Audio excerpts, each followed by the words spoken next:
Assalamualaikum warahmatullahi wabarakatuh. Selamat siang Bapak Ibu hebat semuanya dan sahabat semuanya. Jumpa lagi dengan saya, Budi Santoso. Saya dari Kabupaten Buru Provinsi Maluku. Di sini saya akan memberikan tutorial kepada Bapak Ibu atau sahabat semuanya tentang bagaimana menganalisis data dengan menggunakan aplikasi SPSS. Ini berhubungan dengan statistik. Jadi ketika Bapak Ibu melakukan suatu penelitian atau suatu eksperimen terhadap beberapa variabel, baik itu variabel bebas maupun variabel terikat, maka nanti bisa digunakan pengolahan data menggunakan SPSS sehingga nanti Bapak Ibu bisa dengan cepat membuat analisis data dari aplikasi tersebut. Sekarang saya akan mempraktikkan penggunaan SPSS. Yang pertama, Bapak Ibu harus install terlebih dahulu SPSS. Di sini kebetulan saya sudah install. Saya akan search.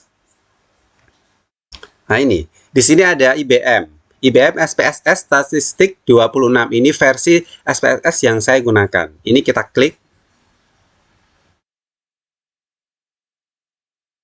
Ini masih proses Bapak Ibu, jadi harus sabar menunggu SPSS terbuka. Kemudian kita akan bisa menggunakan aplikasi tersebut. Nah, ini tampilan dari SPSS statistik. Jadi ketika Bapak Ibu nanti menyusun skripsi atau tesis, nanti Bapak Ibu menggunakan aplikasi SPSS untuk melakukan analisis data terhadap data yang Bapak Ibu ambil. Sekarang di sini saya akan membuka di sini ya. Silakan klik file. Jadi untuk membuka file datanya, data mentahnya dulu, Bapak Ibu silakan mengklik file.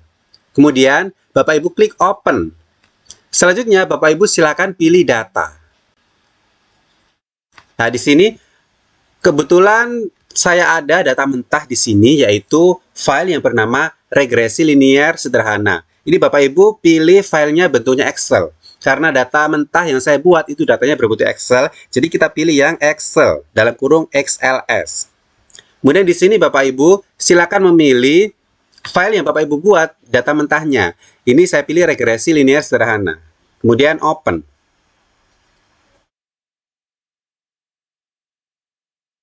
Setelah itu Bapak Ibu tinggal klik OK. Nah, di sini di data yang berupa regresi linear sederhana itu saya membuat 3 kolom. Sebelumnya saya akan buka terlebih dahulu file mentahnya ya. Jadi di Excel ini kita buat terlebih dahulu kolom-kolom yang akan nanti dimasukkan dalam SPSS. Kebetulan ini yang dipakai adalah 3 kolom. Yaitu yang pertama ada nomor. Di sini adalah nomor urut siswa atau peserta atau responden yang akan diambil penelitiannya itu. Kemudian kolom kedua itu durasi belajar per hari dalam kurung menit. Dan yang kolom ketiga hasil belajar siswa. Jadi di sini saya meneliti apakah ada pengaruh dari durasi belajar per hari dari siswa itu terhadap hasil belajar mereka. Nah, jadi dari ketiga kolom ini kita masukkan di SPSS tadi. Oke, saya akan kembali ke SPSS. Jadi setelah Bapak Ibu membuka file Excel tadi, dan ini sudah terkonvert ke dalam aplikasi SPSS, selanjutnya Bapak Ibu silakan lakukan analisis, yaitu lihat pada menu Analyze ini. Analyze, kemudian Bapak Ibu pilih regresi. Kebetulan ini akan mencari analisis regresi linear sederhana. Jadi yang dipilih regresi, kemudian pilih linear. Selanjutnya di sini ada dependent sama independent. Kalau dependent itu berarti variabel terikat, kemudian kalau independent variabel bebas. Di sini variabel terikat yang digunakan adalah hasil belajar siswa. Jadi Bapak Ibu silakan seret hasil belajar siswa ke kolom dependent. Kemudian untuk independent, ini variabel bebas, yaitu Bapak Ibu seret durasi belajar per hari.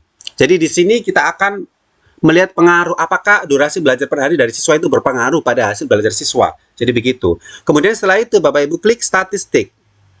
Nah, di sini Bapak Ibu silakan centang estimate, ini sudah, kemudian model fit dan deskriptif. Jadi nanti Bapak Ibu bisa lihat deskripsi dari data analisisnya tadi seperti apa.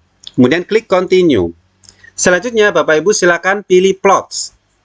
Di sini Bapak Ibu silakan mencentang histogram dan normal probability plot. Jadi di sini Bapak Ibu bisa lihat grafik dari data yang telah dianalisis tadi. Kemudian ada garis ini, garis linearnya juga. Nanti ada garis lurusnya juga.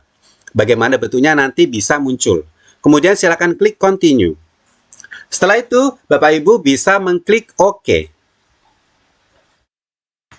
Nah, ini bisa dihasilkan analisis data dari SPSS, ini hasilnya. Jadi di sini ada deskriptif statistik, dia muncul rata-ratanya berapa dari hasil belajar siswa. Kemudian standar deviasinya berapa. Kemudian N ini adalah jumlah data. Kebetulan datanya itu ada 42. Lalu durasinya ini ada rata-ratanya juga dan seterusnya. Kemudian ini adalah nilai korelasinya berapa, di sini muncul. Lalu yang Bapak Ibu perhatikan dari pengaruhnya itu adalah dari ini, model summary. Nah, kolom model summary ini ada ringkasan model. Jadi di sini R itu adalah koefisien korelasi. Di sini didapatkan 0,912. Kemudian R square itu adalah koefisien determinasi, yaitu 0,832. Dari nilai korelasi ini, ketika nilainya 0,9 berarti bisa dikatakan sangat baik. Jadi bisa dikatakan durasi belajar per hari dari siswa itu sangat mempengaruhi hasil belajar siswa. Kemudian untuk R square, koefisien determinasi 0,832 itu berarti ada 83,2% dari variabel X atau durasi belajar per hari itu mempengaruhi hasil belajar siswa. Sedangkan 0,17, bukan 0,17, sedangkan 17,8% itu adalah variabel lain yang mempengaruhi hasil belajar siswa. Jadi di sini dapat disimpulkan bahwa durasi belajar per hari dari siswa itu sangat mempengaruhi hasil belajar siswa. Nah, di sini juga bisa dilihat nanti ada grafiknya juga. Ini hasil belajar siswa, grafiknya seperti ini. Histogram, kemudian ada grafiknya. Kemudian ada model regresi linear. Jadi ini adalah garis lurus. Jadi di sini bisa dilihat bahwa untuk semakin besar durasi belajar siswa per hari, maka hasil belajar siswa juga semakin besar. Jadi berbanding lurus. Ya, demikian apa yang bisa saya sampaikan tentang pengolahan data statistika dengan menggunakan aplikasi SPSS. Semoga bermanfaat untuk Bapak Ibu semuanya. Terima kasih. Wassalamualaikum warahmatullahi wabarakatuh.